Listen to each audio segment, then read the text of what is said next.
We have a special report now on the changes underway in the Society of Friends, the Quakers. Although relatively few in numbers, Quakers have long been famous for their silent worship and social concerns. But like other religious groups, Quakers in this country have become divided, in their case, between a more traditional liberal branch and a newer evangelical branch, with music, pastors, and sermons. Daryl Davis looks at Quaker divisions and the efforts to bridge them.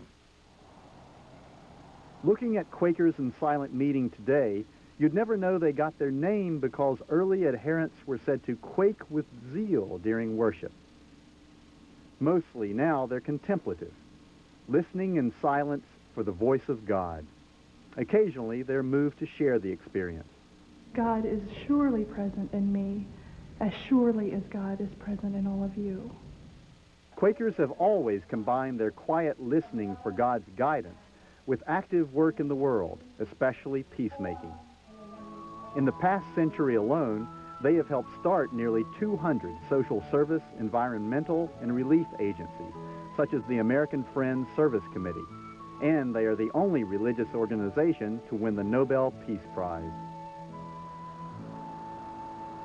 But in spite of its many achievements, almost 350 years after its founding, the Religious Society of Friends, as Quakers are formally known, remains small in numbers. There are fewer than 120,000 members, or friends, in the U.S. today, not many more than 150 years ago. Douglas Bennett, president of Earlham College and Earlham School of Religion, recently oversaw a major study of Quaker life in America. There certainly are some friends who are worried about Quakerism disappearing altogether, that our numbers may become so small that we disappear from the landscape. Can we puzzle through that a little bit? Why aren't there more Quakers? First, Quakers don't have a specific structure for handing the faith down to their children. We teach Quakerism by osmosis, and osmosis does not always permeate from one body to the next. And it's a difficult faith to live. Quaker ideals go against the grain of much in modern culture. Generally, they don't fight in wars, refuse to swear oaths, are active in civil rights and peace movements, and live very simply. Another reason Quakers have not grown more is their modesty. Friends have had, especially in this century and the last century, a reluctance to proselytize, a reluctance to go out and seek new members. An additional cause may be Quaker theology itself, which takes many forms. Margaret Fraser is dean of Pendle Hill, a Quaker retreat center near Philadelphia. I think that God is revealed to different people in different ways, and there are many different paths to God. 21. But other Quakers, like Don Warden, are far more evangelical and conservative. We believe that the Bible teaches that Jesus Christ is the one way to God. Quaker identity is a complicated issue because there are several different varieties of friends, and they don't always easily and smoothly get along with one another. When you talk about divisions among friends, they're pretty wide and they seem to be fairly permanent. Call it the continental divide. Generally speaking, the farther east you go, the more liberal Quakers tend to be, often valuing personal revelation more than the Bible. Some don't identify themselves as Christians. And most Eastern Quakers are called unprogrammed. They worship in the earliest Quaker tradition of silence. No minister, no sermon, no music. But a very different tradition predominates in the West. Most Quakers there believe the Bible is the infallible Word of God.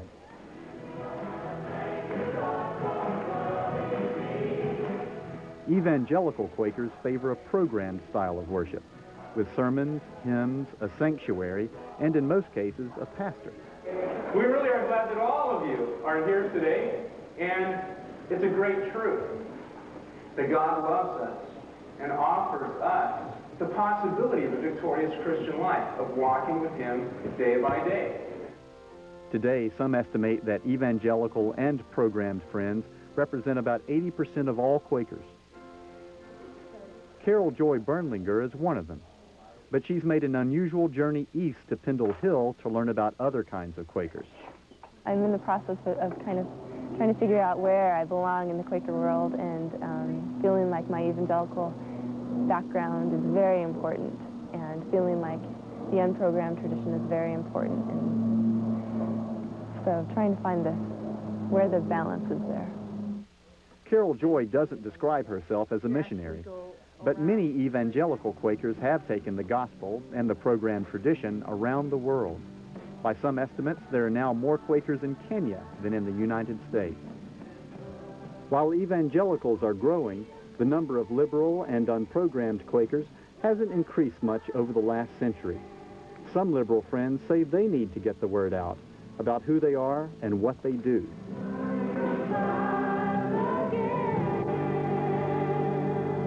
People have very, very, very inadequate understanding of what Quakers are. A major problem in Quakerism is being definitive about what we do believe rather than playing it down.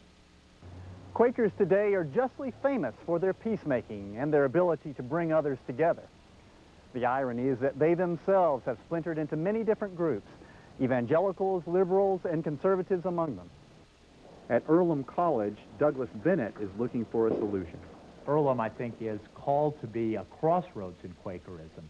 We draw young people, we draw faculty here who come from all the different varieties of friends, and that's very important to us. Bennett hopes to find more young Quakers like Carol Joy Bernlinger who are willing to look across a big theological and cultural divide. What I'm trying to understand now is how to take some of that back to my own tradition of programmed Quakerism, how to try to define more of what Quakerism is about for myself and for others. Over the past 350 years, Quaker identity has been reflected in the things they've built: schools, humanitarian organizations, and meeting houses. If and how that identity changes in the future will largely be determined by Carol Joy and other young Quakers. Whatever happens, Quakers have already had an influence around the world far greater than their numbers alone would have predicted. This is Daryl Davis reporting. Till by turning, turning, we come round right. Carol Joy Bernlinger has now finished seminary studies at Earlham and is considering becoming a pastor in the evangelical tradition.